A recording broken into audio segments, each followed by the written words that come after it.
Hello বন্ধুরা, নতুন করে একটা ভিডিও নিয়ে চলে এলাম তোমাদের জন্য। টিএসটি ফুটবলের পক্ষ থেকে আমি তুলসী। আজকের এএফসি কোয়ার্টার ফাইনালে খেলা আছে যুবভারতী ক্রীড়াঙ্গনে সন্ধ্যে 7টার সময়। পরস্পর মুখোমুখি হতে চলেছে কোন দুটো টিম?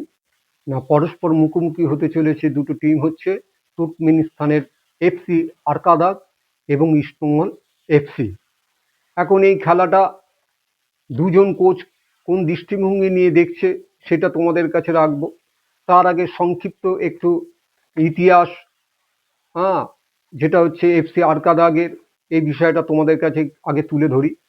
এফসি আরকাদাগ হচ্ছে বেশি দিনের ক্লাব না, এই সবে 2023 পয়লা জানুয়ারিতে এটা তৈরি হয়েছে এবং এই টিমের শুনলে অবাক হয়ে যাবে যে এই টিমের বাজেট, টোটাল বাজেট হচ্ছে 30 জনের যে স্কোয়াডের যে টিম, বাজেট হচ্ছে 19,08,00,000 টাকা। আবার বলছি 19,08,00,000 টাকা। এবং এই টিমের 16 জন ন্যাশনাল প্লেয়ার আছে এবং এদের প্রতিটি প্লেয়ারের আমি দেখছিলাম যে গড় বয়স হিসেব করেছি, তাতে এদের গড় বয়স হচ্ছে 24। একজন প্লেয়ারই আছে সবচেয়ে বেশি বয়সে, সেই হচ্ছে প্লেয়ারটা হচ্ছে 34 বছর বয়স। এরা মূলত খেলে হচ্ছে গতির ওপর দাঁড়িয়ে ফুটবলটা খেলে এবং এই গতিটাই হচ্ছে এদের মূলধন। এবং শারীরিক শক্তি তো আছেই, কিন্তু শারীরিক শক্তির থেকেও এরা গতির ওপর মূলধন করে কিন্তু ফুটবলটাকে পরিচালনা করে এদের কোচ। সুতরাং আজকের ইস্টবেঙ্গল ক্লাবের কাছে সবচেয়ে বেশি যদি ভয়ঙ্কর জিনিস আজকে মুখোমুখি হতে চলেছে গতি। গতিকে এবার কিভাবে পরাস্ত করবে, গতিকে কিভাবে রুদ্ধ করবে, সেটাই আজকে চ্যালেঞ্জ হিসেবে অস্কার ব্রুজেনের কাছে প্রধান খাড়া হয়ে দেখা দিচ্ছে।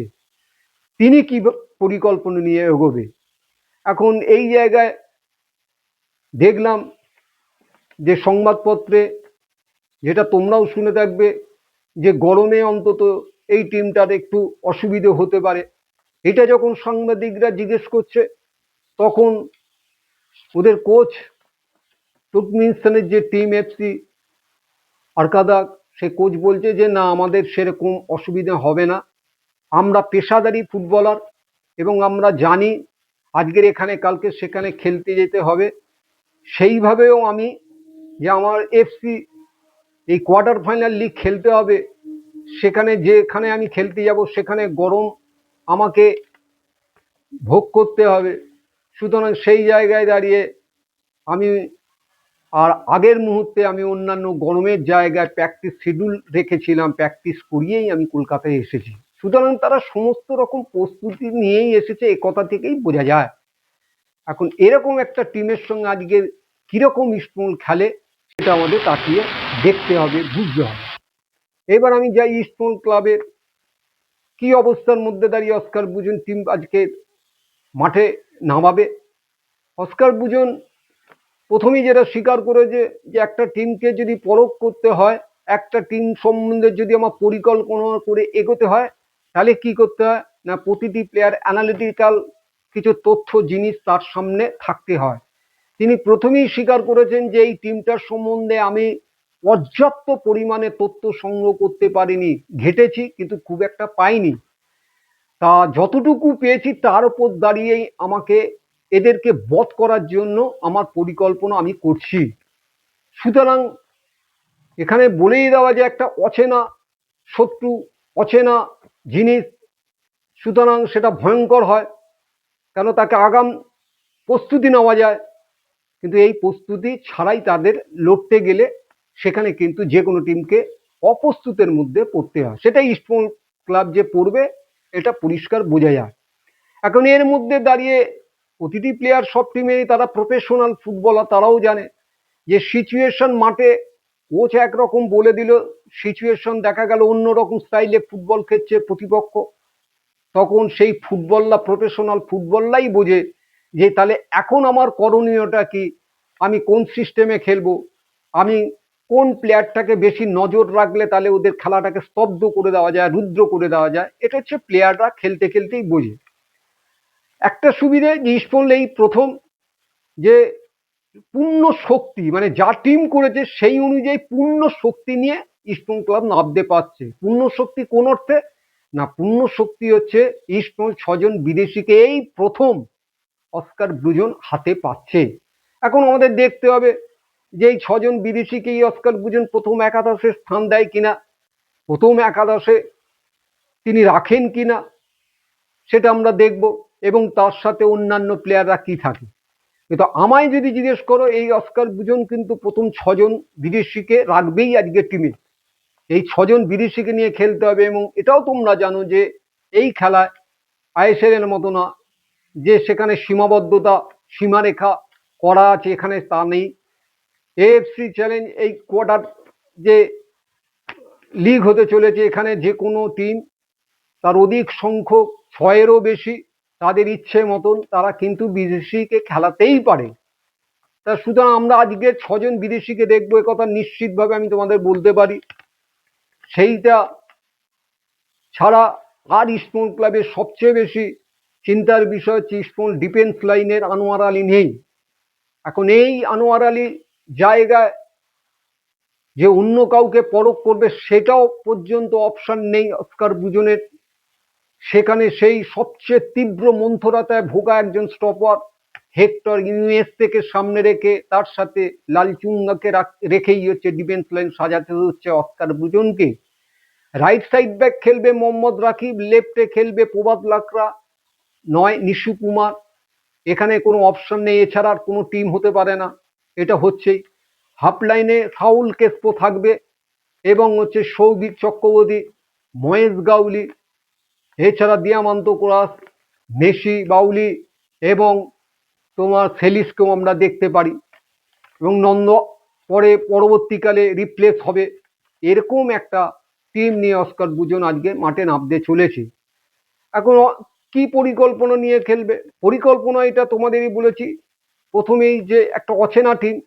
সুতরাং ইস্টবেঙ্গল লাস্টের যে আইএসএল এর খেলা যতগুলো দেখেছি, যে একটা প্রথম থেকে অল আউট খেলার বিষয়টা প্রাধান্য দিয়েছে, সেটা কিন্তু আজকে আমরা প্রথম থেকে দেখতে পারবো না। এটা হচ্ছে আমার ব্যক্তিগত মূল্যায়ন। এই কারণে যে টিম অচেনা, জানি না, তথ্য সংগ্রহ করতে পারিনি, সুতরাং টিমকে আগে মাপার প্রয়োজন থাকে। প্রথমার্ধে টিমটার গভীরতার সম্বন্ধে প্লেয়াররা একটু বুঝে নেবে, বুঝে নেওয়ার পর দ্বিতীয়ার্ধের অস্কার ব্রুজনের অন্য পরিকল্পনা যেটা, যে তখন অল আউটে যাওয়ার জন্য হয়তো প্রতিটি প্লেয়ারকে পরামর্শ দেবে। সেই অনুযায়ী আজকের আমরা ফুটবল দেখব, এবং ফুটবলের এই ক্ষেত্রে আজকের বিশাল ভূমিকা পালনের দরকার হচ্ছে 6 জন বিদেশি, বিশেষ করে মেসি বাউলি ও দিয়ামান্ত কোরাস।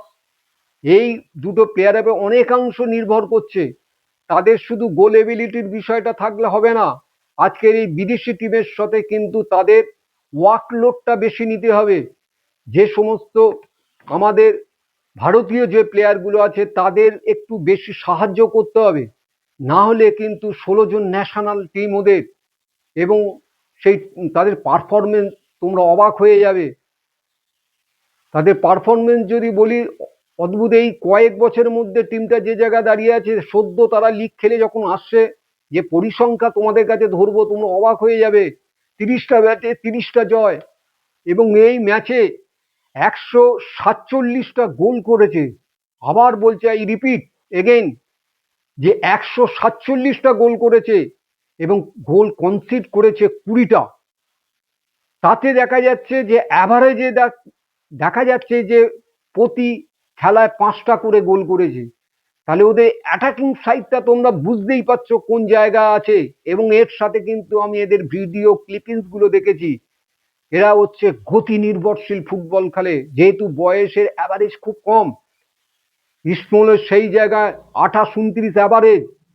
সুতরাং গতির কাছে যদি পরাস্ত হয়ে যায়, তাহলে ইস্টবেঙ্গলকে আজকে হাঁটবেই, এটা আমি তোমাদের কাছে বলে দিতে পারি। সুতরাং গতিকে আজকে যদি স্তব্ধ করতে না পারে, গতিকে যদি মাথায় রেখে যদি না ফুটবল খেলতে পারে, তাহলে ইস্টবেঙ্গলের কিন্তু সমূহ বিপদ আছে। এই হচ্ছে 1 নম্বর। দ্বিতীয় নম্বর হচ্ছে ওদের কি প্লেয়ার আছে।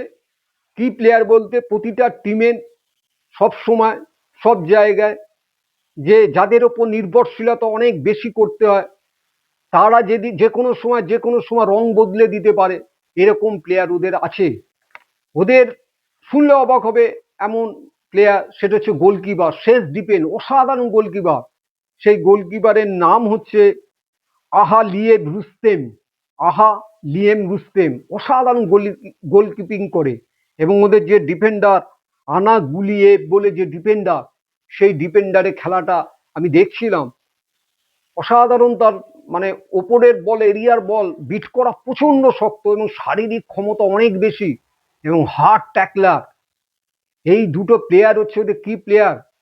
সুতরাং ইস্টবেঙ্গলকে যদি আজকের এই কোয়ার্টার ফাইনালে ইস্টবেঙ্গলকে জিততে হয়, তাহলে ইস্টবেঙ্গলের প্রতিটি প্লেয়ারকে সর্বশক্তি দিয়ে ঝাঁপাতে হবে এবং যে অ্যাটাকিং জোনে যে প্লেয়াররা আছে তারা ডিফেন্সের জোনে গিয়ে যদি না সাহায্য করে এবং হচ্ছে মাঝ মাঠে যে প্লেয়াররা আছে তারা যদি জোনাল মার্কিংয়ের মধ্যে যদি না রেখে এগোতে পারে, তাহলে কিন্তু জয়লাভ করা কঠিন থেকে কঠিনতম হবে। এবং ইস্টবেঙ্গলে যতটুকু খেলা আইএসএল এর শেষের দিকে আমি দেখলাম, তাতে এইটুকুনি বোঝা যায় যে আগের থেকে ইস্টবেঙ্গল হচ্ছে যে অ্যাটাকিং জোনের থার্স্ট অনেক বেড়েছে মেসি আসার পর। মেসি বাউলি আসার পর আজকের বিষ্ণু পর্যন্ত অনেকটা ফাঁকা খেলতে পারছে।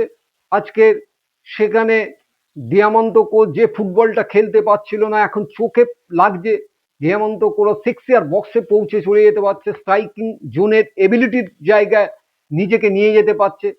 সুতরাং এইটা বলতে পারি যে এই যে ফরওয়ার্ডের যে থার্স্ট, যে অ্যাটাকিং, এই অ্যাটাকিংটা ইস্টবেঙ্গল আগের যে খেলার থেকে অনেক বেশি উন্নতি করতে পেরেছে।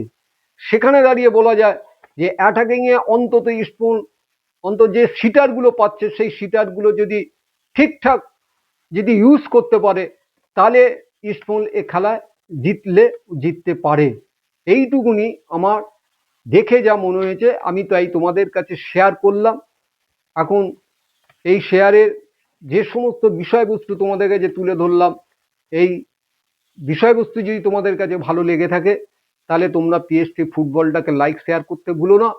আর যারা নতুন, তাদের কাছে আমার অ্যাপিল থাকবে যে তোমরা সাবস্ক্রাইব করে দিও, আর পাশে বেল আইকনটা টিপে দিলে অল নোটিফিকেশন ওই জায়গাটাকে তোমরা আলতো স্পর্শ করে দিও। তাহলে আমি যখন এই সমস্ত ফুটবল সংক্রান্ত খবরাখবর তোমাদের কাছে পৌঁছে দেবো, তোমরা সর্বাগ্যে তোমাদের কাছে পৌঁছে যাবে। তাই আজকের আমি আর বেশি ভিডিওটা করলাম না, আমি এখানেই শেষ করছি।